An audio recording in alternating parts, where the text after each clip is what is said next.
Good morning. Welcome to another episode of The Conversation here on your digital first Pan African News Network, TOS Television, reaching you from Abuja, Nigeria's capital city. And my name is Ade Suwasi. Today on The Conversation, we're going to be talking about, merging religion with politics. Recently, one of Nigeria's largest Christian body, as the Redeemed Christian Church of God, came under heavy scrutiny for meddling, with politics. Matter of fact, we're actually having a department solely, dedicated to politics and government, and for openly showing support for presidential aspirant Professor Yemi Oshibajo. And so today on the conversation, we're going to be looking at to what extent should religious institution, participate in politics. And to help me, discuss that here in the studio is Ali Bob, a social and public commentator. Good morning and welcome to the show. Thank you very much for having me. Yeah, it's a pleasure to have you. Now let's just get straight into it. There are a lot of Nigerians who do not believe that religious institution or religion has any business been involved in politics. As a matter of fact, a study did show that mixing religion with politics has resulted or results in loss of faith, especially, amongst congregation and all of that. Do you also agree that religion should never coexist with politics? Okay, I think this is a very good conversation to have because this conversation has been lingering for a while. My personal belief is the truth is when we elect the president makes decisions that affects the whole country. So as a Christian, as a Muslim, as a traditional worshipper, you are going to, let's say you are going to be, I don't want to say victim, but you're going to suffer the consequences. The consequences, yeah, exactly. Yeah. So I think that it is a very good thing for religious bodies to be involved in politics. Not partisan politics, but I think you should, the fact that religious bodies are endorsing people, yes, it's not a bad thing if you look at it in principle. It's not bad at all, yes. But the part of the conversation I want to go to is these religious bodies that are endorsing this, they have to know that there are going to be consequences for their endorsements. So yes, they've come out to endorse somebody, there are going to be consequences. That person is good. If that person wins, that person is going to be in power. And whatever the person does is going to fall back on you because you endorse the person. So as you are giving out endorsements, you should be ready to take the responsibilities. So but I on my own side, I personally don't think it's a wrong thing. I think as Nigerians, we should get to the point where we understand that politics, governance affects every part of our lives. Okay. So not only religious bodies, I think everybody should get involved. Aside only religious bodies, I think everybody should get involved because I think we have seen the realities of the last couple of years, and not even like we've seen the realities of our country basically from our democracy in 1999 up till now. Do you understand? We've seen the realities. We've seen how governance affects us, how government policies affect us. So when people come and bring up conversations and say, "Oh, I'm not involved in politics. I just want to do my business. I'm not involved in politics. I just want to do this." Like one government policy can crash your business. Let's look at OP in Lagos State government. Like what happened with OP and Lagos State government? That was somebody that he raised his funds from outside Nigeria. He came to Nigeria to do his business, but just one government policy crashed it. Do you understand? So we cannot sit on the sidelines. Do you understand? We cannot be ignorant and say, "I just want to do this and leave government." It is not possible. You are in this country. The government is part of your life. Do you understand? So the safest and the best thing for you to do is to get involved and know that, okay, yes, this person I supports people that guard your interests. That's just it. The where I'll steer the conversation to is moving up to the 2023 elections and even beyond that, we should get to the point where we start looking at issue-based campaigns. What is this person saying? Do you understand? As I've said over and over again, all the aspirants have their campaign agendas. They have their track record. You can, if you pay just a little attention, you know what they stand for, you know what they want to do. So those are the conversations we should go. If a religious body wants to stand behind somebody, they should know the person and they should know that they will take responsibility, whatever that person does. Okay. Let me take you back to something. I do know that one time, at some point, there was a there's a pastor, I think Reverend Chris Okete, that decided that he wanted to run for the president of Nigeria. And a lot of, you're a Christian, right? Yeah. Okay, and a lot of Christians, they come out to say, what business does a pastor having to want to, you know, be president or lead the people? And I don't know that another time, I think the government was going to raise a policy that they would, churches or religious institutions should start paying tax. This is taking me back to saying that government policies can also affect a lot of things. So, but why do you think a lot of religious worshippers, both Muslim and Christian, find it as a big issue when a religious body wants to dabble into, you know, politics? What do you think is the bedrock of that? You know, I think as Nigerians, our cultures and our societies have been shaped by different ideas and ideologies.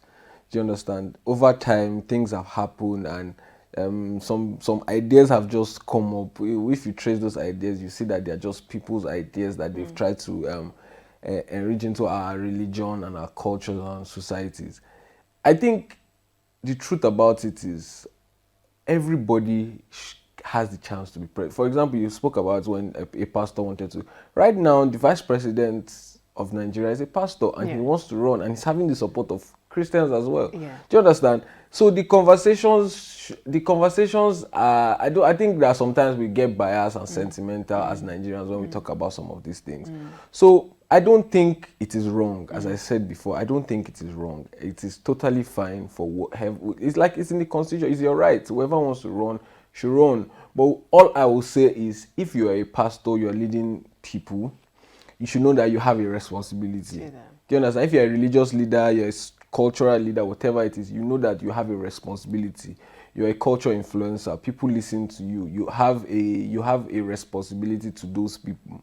So you know that your actions are going to reflect on them as well. So I think it's a personal decision for us to be cautious, and for people in those positions to be cautious. So talking about it, it just goes about, it's like we see how there are influencers everywhere today. Yeah. Do you understand? Those influencers have their audiences. Yeah. That's just how it is. Do you understand? A pastor is just is an influencer in the religious body, so he knows that he has a responsibility. Yeah. Whatever action you take is going to reflect on those people. So but do you think, sorry, yeah, no, do you think that it's an issue of morality? Because you know, a lot of persons will say you cannot separate really politics, you know, morality from politics, and then religion is like the bedrock of morality. All religion actually, you know, dabble into morality. So do you think it's the morality is like the base of saying religion should not meddle in politics? No, I don't think so. I don't think so. I think everybody should be able to be involved. It's how you choose to do it. Do you understand? Like I said, there's the vice president of Nigeria. Before, he was a pastor. Do you understand? He still, I think, even up to yesterday, he still led a sermon or day before yesterday, I think. Do you understand? So it's not an issue of there's morality aspect of it, fine. But the fact, as I said, the fact that you are a religious leader, you know that you have people listening to you. You have to be cautious about your actions, because your actions are going to tell a lot about the people you lead and what you stand for. So if you are a pastor, you're an imam, whatever religious leader, traditional leader you are, and you decide that, you want to go into politics, you have to know that you have this responsibility of the people you lead or what you stand for. So as a person, as a leader, that's the decision you have to make. Do you understand that? If I am going into this, like we have seen where, I think currently in the PDB, there's an aspirant that has said, I am not giving anybody money. Yes. Do you understand? He has said, I'm not giving anybody. I watched the interview, like, okay, so what do you have to do for our delegates? He said, I'm not giving anybody money. I'm not imposing myself on anybody. Do you understand? If I go and I speak to the people and they like me, they should vote for me. Do you understand? He has clearly stated what he stands for. Do you understand? So I feel like if you're a religious leader or you're a cultural, you're a social leader, whatever you are, you have to just determine what you stand for. Do you understand? When you determine what... President Muhammadu Buhari, before he came into power, he stood for something. Do you understand? He said there were things he stood for, and he stayed to it till the latter. Do you understand? Yeah. So it's not about being a religious leader or whatever. You can be whatever you want to be. Clearly state your terms. These are the things I stand for. These are the things I'll do. These are the things I will not do.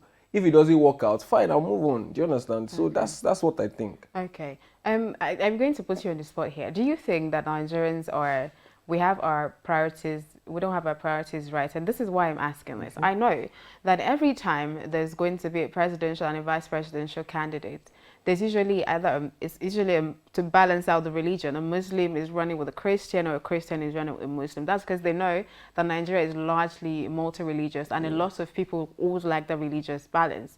So if that is supposed to be one very key thing in choosing who our leaders are, religion. So why then do Nigerians not want to meddle religion and politics? So do you think that we have our priorities wrong? It's not about having our priorities right or wrong. I think that just, I think for most part of it might be hypocrisy to an extent. Do you understand? Because yeah, people fight for it. Yes, I want my person. It cannot be, if it's a Muslim ticket, I won't vote. If it's a Christian ticket, I won't vote. And yet you don't want religious people to come into it. Do you understand? There's a bit of hypocrisy in it. That's what I think. So, but it's just been, it's not that we're having our priorities right. No, it's not, because the truth is, a democracy is about representation. Okay. Do you understand? So if you have two people at the helm of affairs, and Nigeria is largely Christian and Muslim, it is good to have those two major religions represented. So for me, I don't think about it as priorities. I think about it as I'm holding one of the tenets of democracy, which is representation. Do you understand? Okay. So I don't think that's what I think about it, that it is upholding one of the tenets of democracy, which is representation. So before I wrap up, you're basically saying that there's absolutely nothing wrong with a church having a department solely dedicated to politics and governance. Yes, but I will say this as I say yes. Okay. There's nothing wrong in it at all. Yeah. But whichever church, whichever religious body, whichever that endorses a candidate should know that they have the responsibility. They should take responsibility for it, basically. Do you understand? If you endorse a candidate, you know that his actions or her actions are going to spiral back on you. Do you understand? So when you want to endorse a candidate, properly do your fact check, properly go and study this person, study their track record. And religion is not a cult. Do you understand? If you endorse somebody and the person should get it power and should mess up, cut the person out. Do you understand? It's not like your hands are not in shackles. Do you understand? It's not like if this person was able to convince you to get your endorsement, fine and good. This person gets into power and you are now no, it's because it's our person, let's keep quiet. That's not how it works. There are people that have supported people that, they thought they were the right candidates, but when they got there, they did call them out. That's what democracy is. Do you understand? It's not as easy as I'm saying it's fine, but that's what it should be. Especially as a religious body that people look up to. Do you understand? You can endorse your candidates, fine and good. Do you understand? But as you're endorsing that candidate, know that you have the responsibility. Do you understand? Yes. So if that candidate goes and the candidate is not performing, it is not a cult. You are not binded by anything. Do you understand? Call the person now that, oh yes, we thought this was it, but it is not it. So another thing is, before you endorse anybody, you have to reflect, think deep. That, okay, look at the person's track record, look at the person's antecedents and say, okay, who is this person? What does this person stand for? This person has been here. What did this person do? Do you understand? So those are the things that should guide your endorsement. Your endorsement should not be based on selfish interest or money or any other interest. It should be clearly on capacity, track record, and what you think the person can do. Right. Okay. Thank you so much for sharing your thoughts with me on the conversation this morning. It's my pleasure to have you. Thank you. And there you've heard it. Religion is not a basic or reason for you to stay away from politics and government. It should be one of the reasons why you should actually, be fully involved. But there's also rules to mixing religion and politics. Thank you again for staying with me up until this time on the conversation. Don't forget, I'll be back here same time, same channel tomorrow. But before then, follow us across all social media platforms. It's TOSTV Network on Facebook, Twitter, Instagram. The channel to subscribe to on YouTube is TOSTV Network. And of course, stream our website, www.tostvnetwork.com, for news, stories, and happenings from across the world. Thank you again. My name is Adeswa Osuyi, and I'll see you tomorrow.